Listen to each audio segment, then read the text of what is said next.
You've had disappointment, you've hit obstacles, things don't go your way every day, right?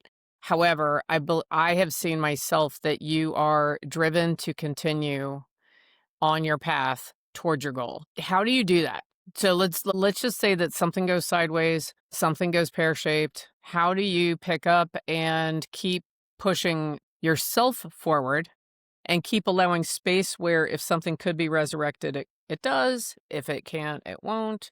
But like, how do you keep going? It's just how I'm wired. I mean, I don't my husband says I'm weirdly competitive. I think the black belt's probably a good example, right? I am probably one of the most mellow, people-pleasing kind of human beings that when you're sitting down and people ask me if I've ever been a therapist when we go out to dinner, right? I'm pretty chill until I'm not. And once I have locked my target on something, I will not let it go. I can think of 2 examples. The luxury home tour we started right before COVID, did our Mhm. big launch party, and then the world shut down.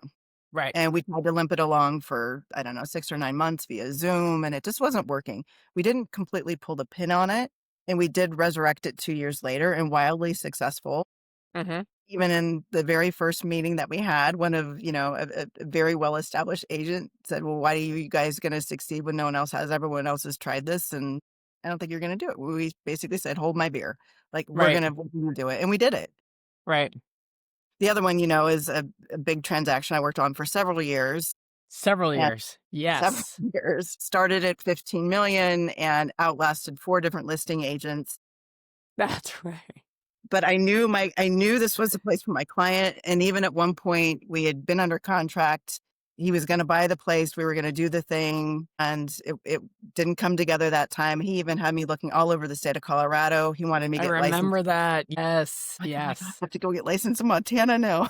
It's like, but during this time, right, I'm continuing to learn and educate myself about everything and asking anybody and everything that I can to make sure that I'm serving my client at the highest level. The listing went on and off the market 4 times, and, Uh-huh. ultimately with the 4th agent, we got it done, and he lives there and has his family there, and it is a legacy generational property for him. Iconic property. Oh my gosh, it's just, yeah, multiple hundreds of acres in Boulder, not just in Boulder County, but in Boulder, which is unheard of. It really is a crown jewel property.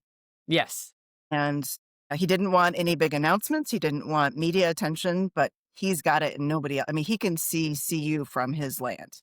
It is It's that amazing. central Boulder. And he basically said, I want it. We're going to figure out how to go get it. And I said, okay, let's do it. And, we figured it out every step of the way. So even at one point, some of his other consultants said, we just don't like the deal.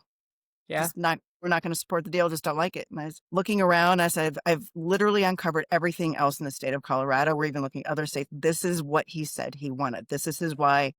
If I go back to many years ago, the reason he said he wanted this thing, it is this place and this place only. We'll die on the hill of this is Yes. the so I don't know how. I don't know. I think it's just intrinsically in me. And there are there are days where you and I talk a lot, and I you know held my head in my hands and I'm like, what am Right. I gonna do? And there, not that there's not hard days, because there's Right.